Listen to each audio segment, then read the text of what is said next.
राष्ट्रपति जी, आपसे मिलकर के बहुत खुशी हो रही है और पिछले वर्ष हम वाशिंगटन में मिले थे। उसके बाद हमारे संबंधों में एक नई गति आई है, नई ऊर्जा आई है और कई विषयों में हम बहुत मिल करके आगे चल रहे हैं। Mr. President, it's a pleasure to meet you here in Avian. We had an extremely productive meeting in Washington last year, and since then we have given new speed and new energy to our relations, and we are working together on a number of areas. और हमारे लिए खुशी की बात है कि हमारी दोनों टीमें भी मिलजुल करके हमने जो टारगेट तय किए उसको पूरा करने के लिए भरपूर प्रयास कर रहे हैं और हम बहुत तेजी से आगे बढ़ रहे हैं। We are also happy that our teams have also been working in close coordination and engagement, and they have been working towards achievement of the targets that we had set for ourselves last year. Excellency, Paschim Asia में शांति के जो प्रयास प्रगति हुई है, इसके लिए मैं आपका अभिनंदन करता हूँ। Mr. President, I commend you for your leadership on the progress that has been made in the efforts to restore peace in West Asia. आपके इन प्रयासों के कारण पश्चिम एशिया में शांति की एक नई किरण नजर आ रही है और हम आशा करते हैं कि चिरस्थायी शांति बनेगी।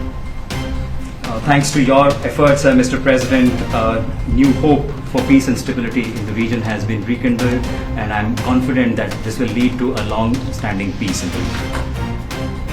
एक्सेलेंसी, आप और हम सभी इस बात से सहमत हैं कि हॉर्मुज़ का खुला रहना एक वैश्विक अर्थव्यवस्था के लिए बहुत ही अनिवार्य है। Mr. President, you and I agree that keeping the Strait of Hormuz open is vital for the global economy. Excellency, हम हमेशा कहते रहे हैं कि फ्रीडम ऑफ नेविगेशन सुनिश्चित होना चाहिए और इस पर हम सब ने मिलकर के बल देना चाहिए। India has consistently emphasized the importance of ensuring freedom of navigation, and we should work together and place a particular emphasis on that.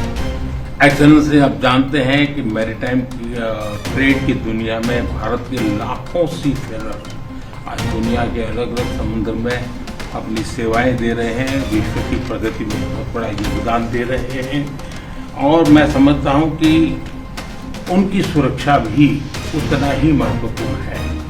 Mr. President, you are aware across the world, Indian seafarers in hundreds of thousands are working and they're performing their duties across global maritime trade routes, including the Strait of Hormuz, and their safety is of utmost importance to us.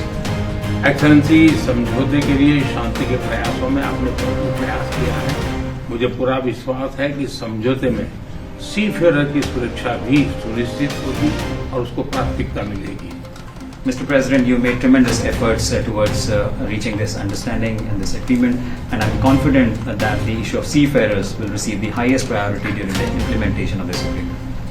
Excellency, मैं फिर एक बार पश्चिम Asia में शांति बहाल कराने के आपके भरसक प्रयासों का मैं पूरी प्रशंसा करता हूं और आपका अभिनंदन करता हूं। Mr. President, once again, I deeply appreciate and I deeply commend your efforts in ensuring the restoration of peace and making efforts towards restoration of peace and stability in West Asia. Thank you very much. Thank you. Thank you.